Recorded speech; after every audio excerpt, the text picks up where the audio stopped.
School robotics team is headed to the FTC World Championship in St. Louis, Missouri. I'm Eddie Randall, and I'll have the details coming up tonight at 6. We live out in the country. Some call us rednecks. And honestly, we're doing a lot of engineering. And with this here, that's a proven point. The Crow High School Redneck Engineering Robotics team is ready for the World Championship. They started building this robot in mid-September. We started 3-4 designs, didn't like what we had, tore it down, rebuilt. And we finally settled on one, and that's what we have now.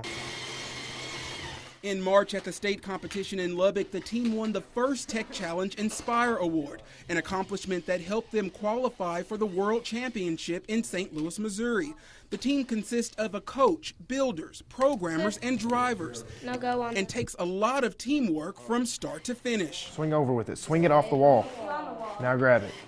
Good. They score points by simply placing rings on the rack, whether it's on their side or their opponent's side, and owning the peg, meaning having more of their colored rings on the same peg than their opponent. It's a great feeling. I mean, not many people in the state of Texas I know can say that they've done this. For senior Chris Chatfield, building a robot goes beyond the championship. He wants to follow in the footsteps of his grandfather, who also works in engineering. I know that this is what's going to probably make my life, and so I'm trying to get ahead of where I need to be. Chris's grandfather suggested an LED light to add to the robot so the team could determine if they were using a weighted peg versus an unweighted peg, which comes in handy during the competition. We figured out since weighted ones have got to be thicker, and then the unweighted are thinner. So we put them up in the light and figured out which one you could see the difference. That difference could give them an advantage and help them score more points and hopefully earn them a world championship title.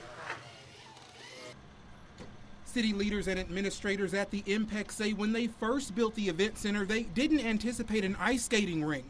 Now that we have one that's up and running, it's caused some humidity issues. What we're doing is putting in a dehumidification system which draws the moisture out of the air, which will make it a much more comfortable environment to watch events in. Sullivan says on a warm day, when the air temperature outside hits the air temperature inside, it causes excessive moisture in the air, and that moisture increases on the ice floor. What happens is there's a fog that develops over the glass.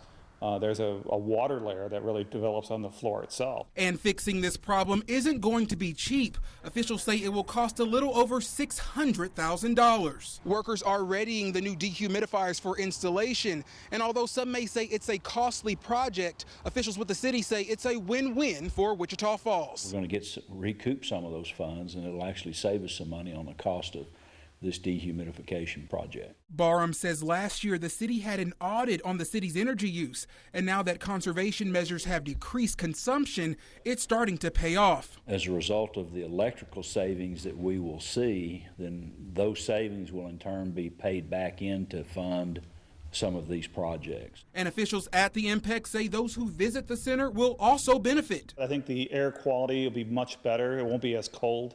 So I think the only change people will notice is there's less moisture in the air, and it's a much more comfortable environment. Eddie Randall, KFDX 3 News.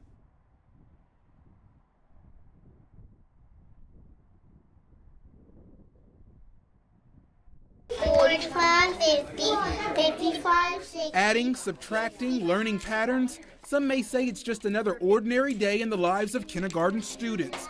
But it's the way these students are gathering knowledge that takes them from ordinary to extraordinary. Kindergarten classes at Brook Village are utilizing a new management system they feel will improve the ways children learn. CSCO uses research-based strategies, creative, great lessons for teachers to implement with their students that help the students be academically successful. The way to ensure success, present students with activities which are engaging.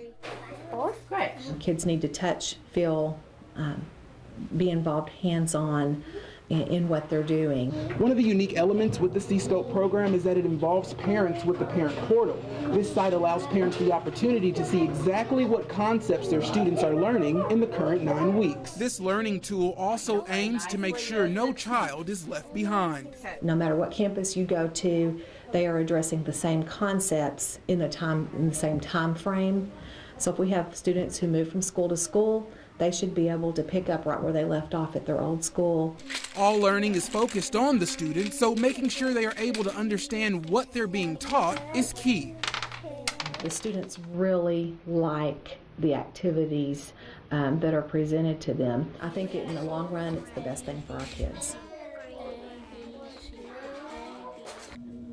It brought tears to my eyes. You know, I didn't want to see it gone. I mean, we had worked so hard. Tim Zinn, a Vietnam veteran living in Duncan, says he's been planning the memorial for Duncan fallen soldiers for years. We're doing this to honor the fallen in Duncan, the ones that were killed in action. He came across what he thought to be the perfect centerpiece for the event and couldn't pass it up. Well, I saw the statue the first time last year. And I wanted it so bad I couldn't stand it, but I didn't have the money at the time. Members of the VFW pitched in to buy the life-size statue. After waiting the 2 weeks for it to be painted, Zinn was ready to have it permanently placed in the ground. But before that could happen, it was stolen. Well, it was disbelief. You know, I mean, we're a veterans organization. We fought and died for their freedom, so that they could come out and do something like this to us. This is the area that the statue was supposed to stand in the ceremony. This is a place that honors and commemorates fallen Duncan soldiers that now remains empty. I don't know the circumstances, but if it would have been somebody that needed money or, you know, needed help desperately, I'd rather they come to me and ask me, and I'd ask my membership to kick in a couple of bucks for them. That's what we're here for, is to help people. The woman who made the statue heard about the theft and stepped in to help. She found another statue and offered to give it to them for free. Oh my God, it was wonderful. I mean, everyone that I've told about it just floored me that she could have that much caring and love for veterans.